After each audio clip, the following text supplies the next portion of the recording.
Pastor Anton Joseph அவர்கள் கத்தோலிக்க மத பின்னணியிலிருந்து வந்தவர். அவர் சில வருடங்கள் யெகோவாவின் சாட்சிகள் என்ற குழுவினருடன் இணைந்திருந்த வேளையிலும் மெய்யான சத்தியத்தை தேடி வந்தார்.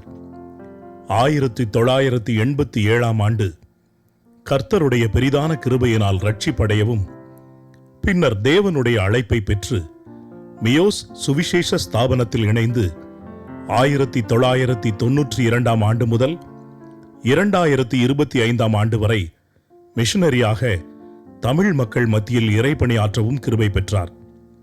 சுவிட்சர்லாந்தில் பல பகுதிகளில் அவரது மனைவி டெபோராவுடன் இணைந்து சுவிசேஷ பணியை செய்யக்கூடிய வாய்ப்புகளை ஆண்டவர் இவர்களுக்கு கொடுத்தார். இப்படியாக 1992 ஆரம்பிக்கப்பட்டதுதான் TCF இன்டர்நேஷனல் ஊழியங்களாகும்.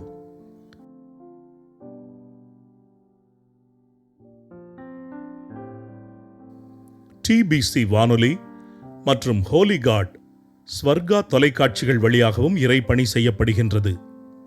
கிராம சுவிசேஷ ஊழியர்கள் கர்த்தரின் சுவிசேஷத்தை அறிவிக்க இலவசமாகவே தரமான பற்பல துண்டு பிரதிகள் விநியோகிக்கப்பட்டு வருகின்றது.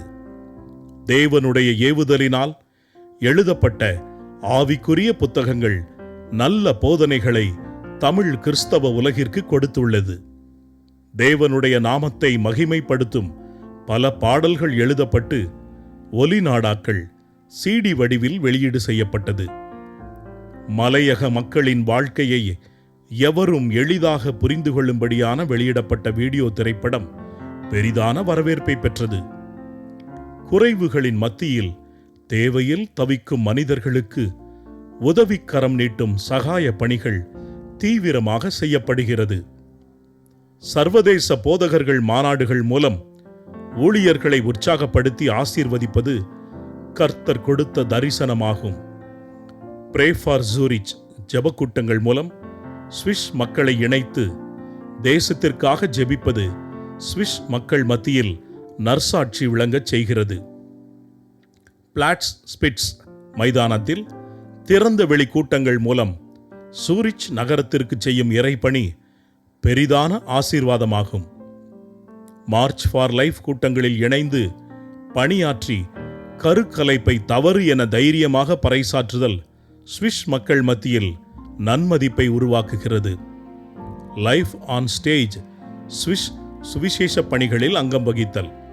சுவிஸ் சபைகளுடன் ஒருங்கிணைந்து நாம் அனைவரும் தேவ பிள்ளைகள் என ஐக்கியத்தை வளர்த்தல்.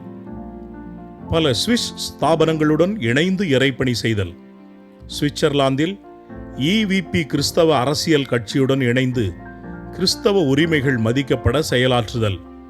CFC ஊழியங்கள் மூலம் இலங்கையிலும் இந்தியாவிலும் ஏழை மக்கள் மத்தியில் சமூக நலப்பணி செய்தல்.